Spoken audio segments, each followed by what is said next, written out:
السلام علیکم دوستو، آج میں آپ کے لیے لے کے آئی ہوں ایک خوفناک اور سچی کہانی جس کا عنوان ہے سفلی والا گھر۔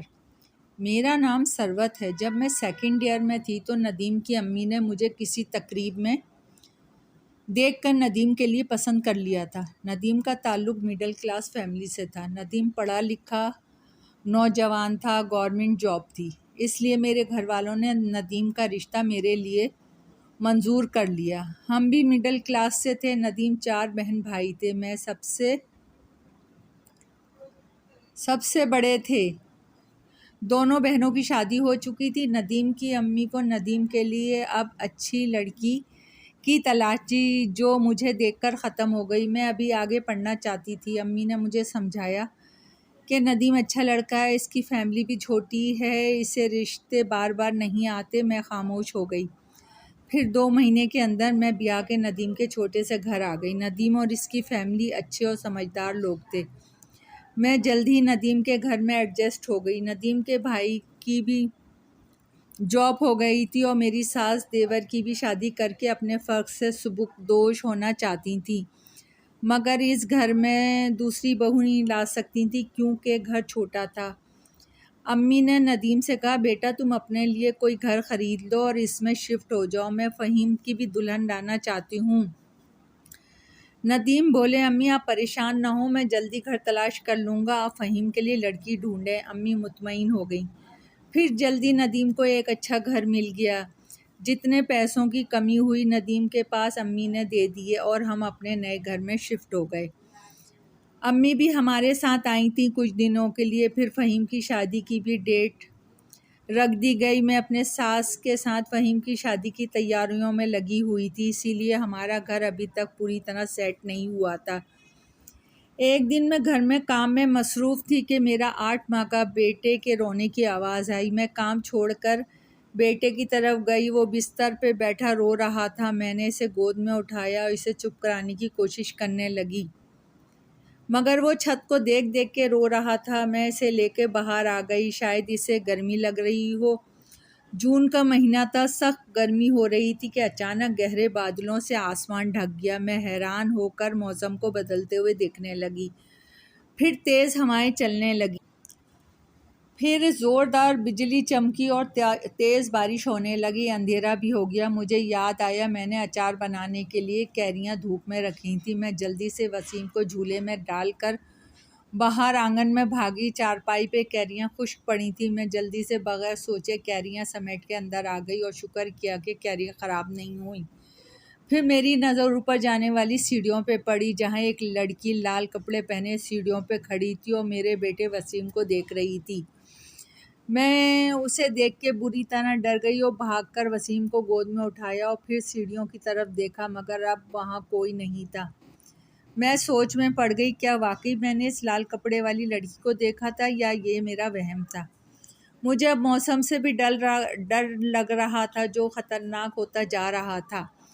میں کچن کی طرف آئی۔ اسٹور کا دروازہ کھلا ہوا تھا۔ میں حیران ہوئی کہ دروازہ تو بند تھا، یہ کیسے کھلا؟ جب اندھیرے میں میری آنکھیں دیکھنے کے قابل ہوئیں تو میں نے دیکھا اسٹور میں ایک آدمی سامان پہ بیٹھا ہوا ہے۔ اس نے کالی گرم چادر لپیٹی ہوئی تھی اور اس کے ماتھے پہ تلک لگا ہوا تھا جو ہندو لگاتے ہیں۔ میں خوف زدہ ہو کے چیخ پڑی اور منہ دوسری طرف کر لیا۔ پھر ڈرتے ڈرتے دوبارہ دیکھا، مگر اب وہاں کوئی نہیں تھا۔ دروازہ بھی بند تھا۔ میں نے دوبارہ آنکھیں ملتے ہوئے دیکھا، مگر دروازہ بند ہی تھا۔ اف اللہ، یہ میرے ساتھ کیا ہو رہا ہے؟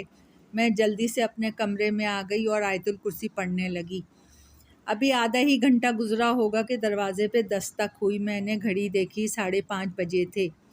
جیسے ہی میں آنگن میں آئی پھر موسم بدل چکا تھا۔ وہی گرمی کا عالم تھا۔ لگ رہا تھا کہ کچھ دیر پہلے یہاں بارش نہیں ہوئی تھی۔ میں نے دروازہ کھولا، سامنے ندیم کھڑے تھے۔ ندیم، کیا ہوا بھائی، اتنی دیر سے دروازہ کیوں کھولا؟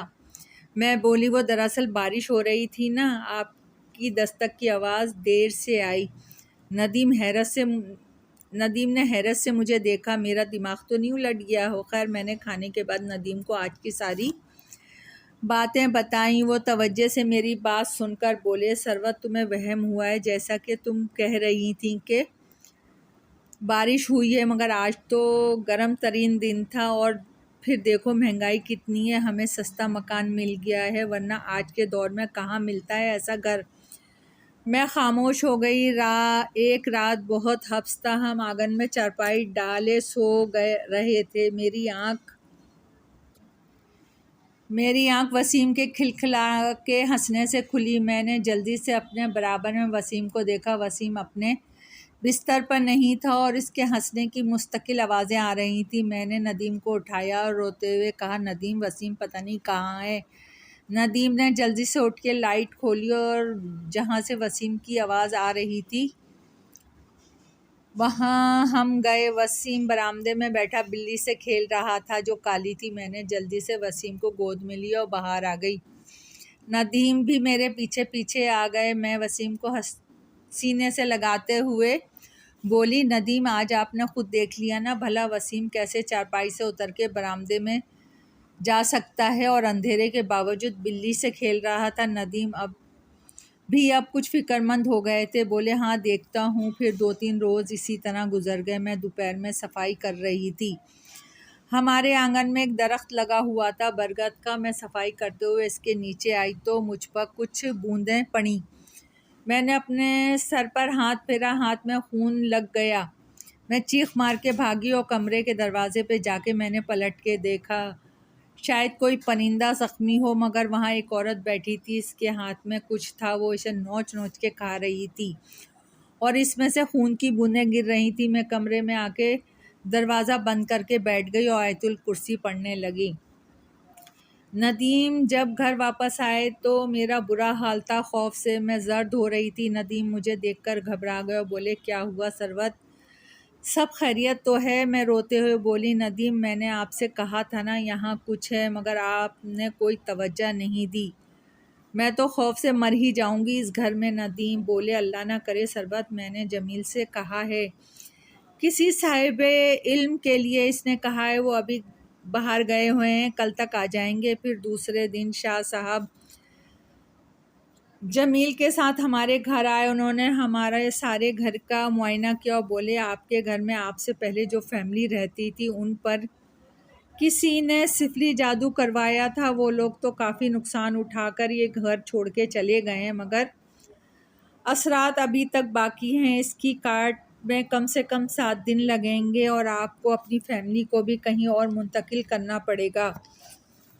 کیونکہ ہو سکتا ہے وہ ان لوگوں کو نقصان پہنچائیں۔ ندیم بولے، ٹھیک ہے شاہ صاحب، میں صبح ہی ان لوگوں کو اپنی امی کے گھر چھوڑ آؤں گا۔ شاہ صاحب واپس چلے گئے۔